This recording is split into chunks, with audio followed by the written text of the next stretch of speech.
Hey guys, and welcome back to Love Triangle by Shall We Date. Thank you guys so much for all the support on my first video. You guys seem to really like it, and a lot of you already had favorite guys that you wanted me to play. So let's see what happens. Let's keep going. It's my first morning after moving in. It takes me a moment to remember where I am. Then it sinks in. Today's my first day in Kaleido. That's right, I moved in here yesterday. I open the window curtains and bright sunshine pours into the room. Wow, it's so early. Checking the clock, I discover I've woken up earlier than expected. I suppose I'm nervous since it's my first day. I'll grab some fresh air outside and try to relax. I decide to go for a walk around the outer perimeter of Lilac Court. As I'm walking down the hallway, I notice the scent of freshly ground coffee. That smells good. That's right, there's a cafe in the common lounge. I take a peek into the cafe and spot two of my housemates. Oh, it's time to pick already. Which story will you choose? Ryan Gray versus Cody Gray? Miguel Hernandez versus Nolan Arvin Zarzek Jr. Okay, so there's two and you can pick, okay. Oh, this is hard. I'm really feeling Nolan. But then a lot of you really wanted Cody.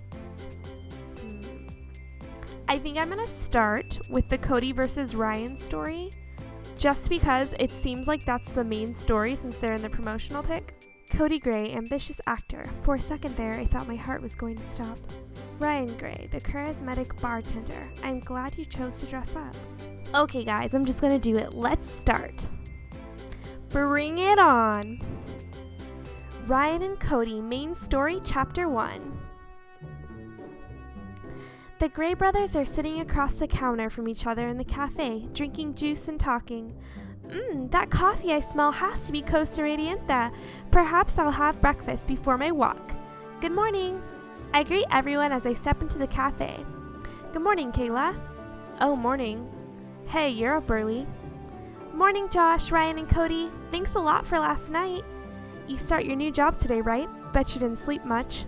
Ryan stands up and casually pulls out the seat next to him, offering it to me. I suppose I'm a little nervous. Thankfully, though, I don't feel tired at all. The way you're dressed, were you about to go running or something? Oh, yes, I was thinking about going for a walk. Unfortunately, the smell of coffee won me over. This morning we're having Cafe Bonita from Costa Radianta. I knew it! Ryan notices my grin and leans forward to stare at me. Again, Ryan must enjoy looking closely at people. I'm guessing you're quite a coffee connoisseur.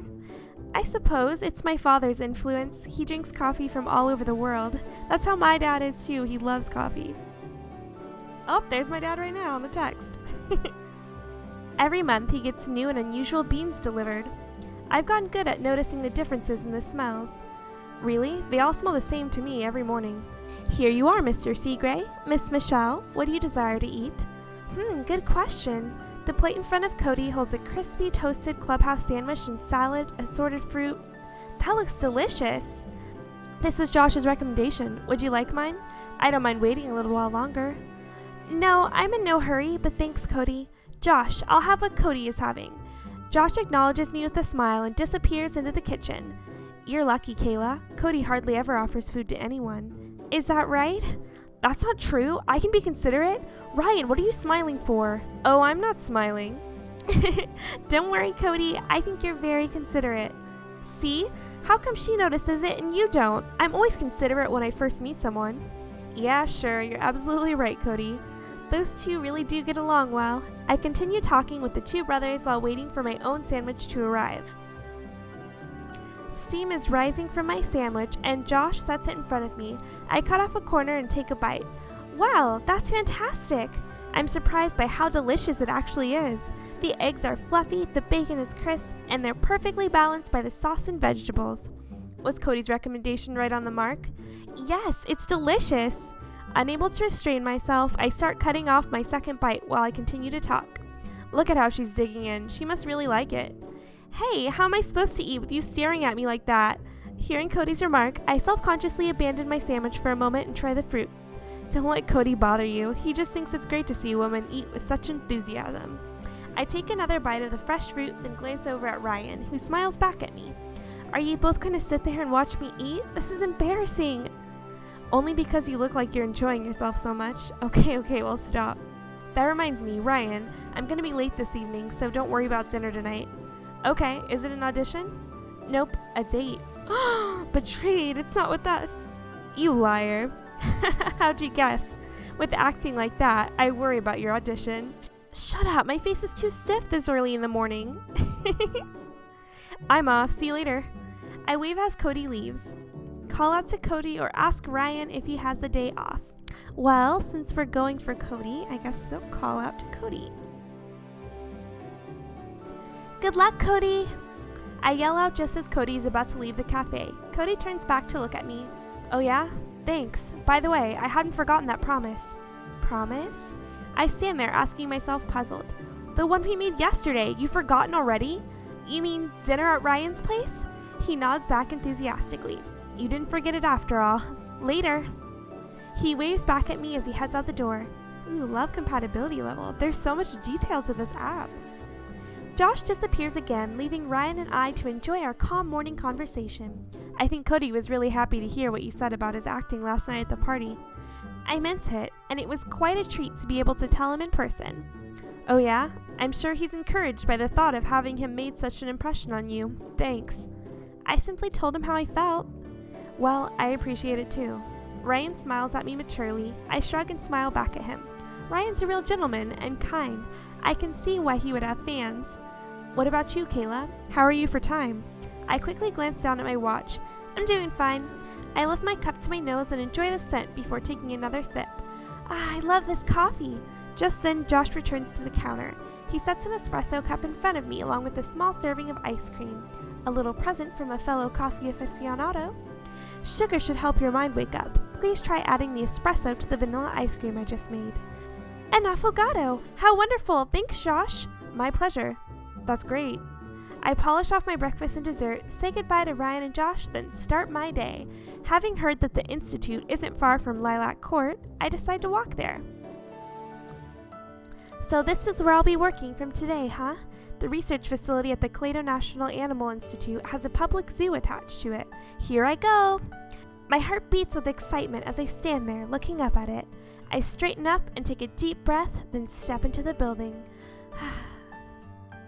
The receptionist at the front desk shows me through a door marked Staff Only. Inside is a long line of pristine, glass-walled examination rooms that hold a variety of creatures. Is that an albino fawn? How adorable! Yes, all these animals were born here in the park. They'll be returned to their mothers after being examined. Wow, it sounds like everything's well managed. Dr. Michelle, the Endangered Species Conservation Team's facilities are just through the door with the round window. Thank you very much. After thanking the man, oh crap, it was a man. I made a girl voice. I pick up the handset for the intercom on the wall next to the door. I hope I'm not interrupting. My name's Kayla Michelle, and I'm starting work here today. Enter, the door's open. Okay, thanks. He sounds a little less than cheerful. Realizing I shouldn't waste any time, I fight back my unease and pull the door open. I'm greeted by several people in white coats who appear to be researchers. Kayla, it's nice to meet you. I worked with your father many years ago. Welcome aboard. I'm Kayla Michelle. Thanks for the warm welcome. Everyone's quite courteous, leaving me with just one question. Who was the man on the intercom? So it's you. Who's this? Suddenly, I hear the same voice of the man on the intercom coming from behind me. I turn to find a man with his bangs swept to the side, staring dubiously back at me. Pardon? Who are you? The other researchers all begin grumbling and quickly scatter back to their stations. I'm asking you a question. Is it you? Are you the woman Kaleda presented the offer to? Talk about someone who's hard to converse with. To be exact, I received an appointment to join the Endangered Species Conservation Team. Why do you ask? Oh, you received an appointment. I see. The man nods to himself, ignoring the rest of my response. I'm not sure why that would make any difference. I'm Kayla Michelle. I look forward to working with you. I force myself to smile and hold out my hand to him. Yes, I believe I heard that. Okay, this guy's rude, but he's so cute. He mumbles irritatedly and briefly shakes my hand. Is that his idea of a greeting? I don't think I've ever met anyone like him before. I'm Timo Salminen. Call me Timo. I'll be showing you the ropes. I see. I stare back at him in surprise. Enough of this idle chit-chat. Follow me. I'll show you around and explain the facilities to you. Listen closely. I'm not going to repeat myself. I understand. Thank you, sir. And lose the formalities are a waste of time. I'm getting a bad feeling about this. Timo starts walking and I fall in behind him. Eventually, Timo stops walking and stands in front of me, marking the end of the tour. He had led me all around Kaleido National Animal Institute's park, which is open to the public, and also the medical and study facilities. As I expected, the facilities here are top-notch. That should give you the general idea. Finally, I'll show you our feeding area for the Kaleido leopards you'll be looking after. Timo pulls open a massive sliding door. Wow! The Kaleido leopard subspecies is only known to exist here in Kaleido. As an endangered species, there are 10 of them at this facility. Several of them saunter over to check us out. Their fur almost appears silver as they move.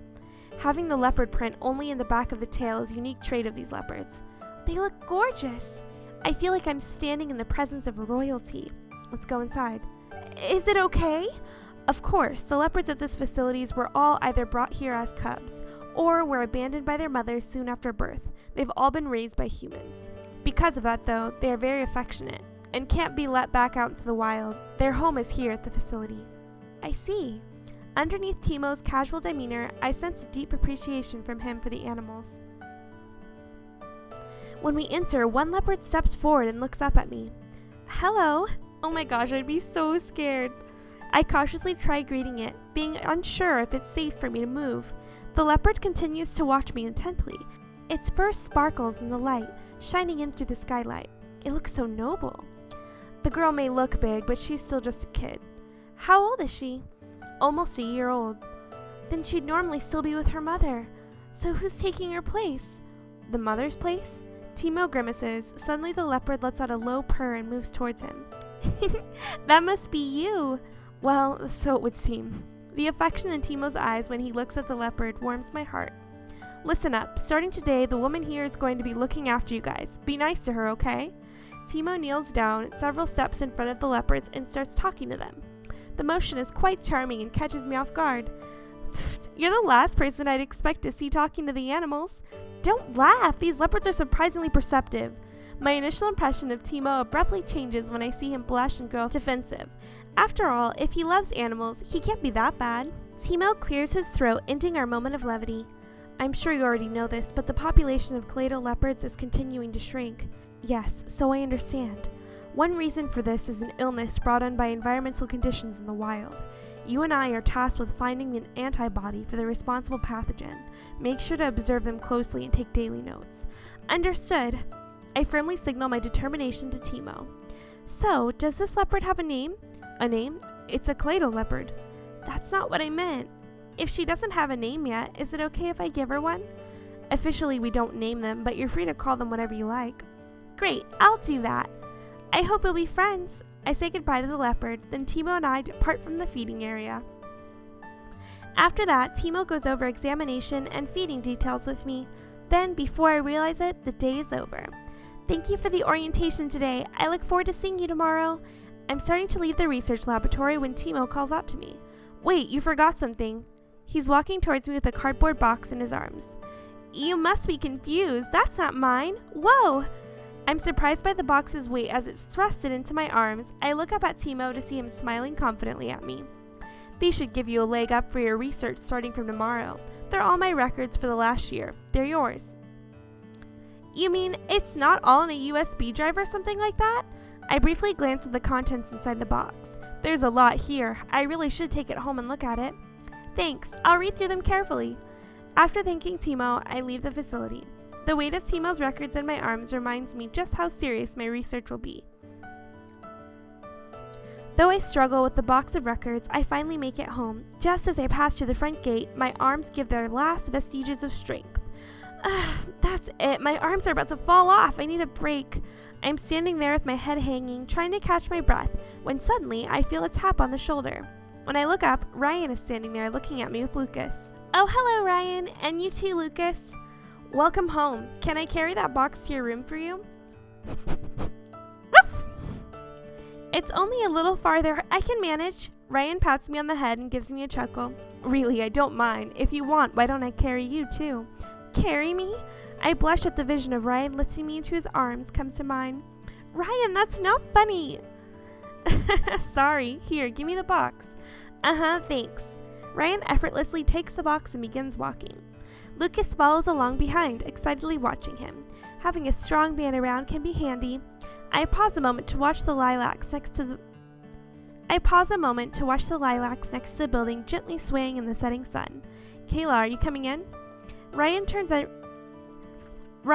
and calls to me, which brings old memories to my mind. Oh, yes. Why does it feel like I've met him before? It must be just my imagination. I hurry to catch up with the two of them. With Ryan's help, Dr. Timo's box of records makes it safely to my room. Okay if I put them here? Yep, thanks Ryan, you saved me. Sure, I see you haven't finished unpacking. Ryan gives a stack of boxes to my Ryan gives a stack of boxes in my room a surprised look. Nope, I thought I would do it a little at a time. But how do you expect to work with your room in this condition? That's a good point. I let out a sigh as I glance around the room. He's right. You've got another set of hands here. My spirits lift a little as he gives me an encouraging smile. And it will go faster if there's two of us. He gives my forehead a poke as he replies. Thanks. Still though, I feel like I'm taking an unfair advantage of you. Don't worry about it, Kayla. Perhaps you can return the favor sometime in the future. What a great guy! Without thinking, I look up at Ryan and grin. Before I realize it, all the boxes are empty and their contents have been put away. That was definitely faster than doing it alone. Ryan seems to know what he's doing. Looks like most of your luggage was books. My research books and related materials are now tightly packed into the bookshelf. Wow, you put them in order even. Thanks. Most of them are on animals. Cody and I both love animals. Our parents even took us on overnight safari when we were little. Really? I went on one of those too. That was a lot of fun. In fact, I think I still have a photo album from it. You do? Where? Could this be it? Ryan leans over me as he starts searching through the bookshelf. He's so close, I can feel his warmth. Unable to ignore his proximity, my heart begins to race. Why don't you let me look? Oh, I found it. Isn't this the one? We used to have the same one at our house. Kayla, what's wrong? Nothing. I'll go get us something to drink. In an effort to escape, I head toward the kitchenette to look for something appropriate. My racing heart shows no sign of settling down. I close my eyes quietly and try to concentrate. He simply leaned over next to me. Surely it doesn't mean anything. It's all right, Kayla. Just then, I hear Ryan talking to his brother Cody. I don't know. These subjects all look pretty difficult. The relative value provided by rare organism environments and ecosystems and its practical consideration. I don't understand a word of that. Of course you don't. It's meant for people who are working to protect animals from going extinct. I grab 2 bottles of mineral water and join the brothers. Hello, Cody. Hi, I see my brother gave you a hand. Cody comments as he glances around the room. Yes, he was a real help. Thanks, Ryan. You're welcome. Enough of that. Let's go to dinner. Okay, guys, we'll see how dinner goes next time. Thanks for watching.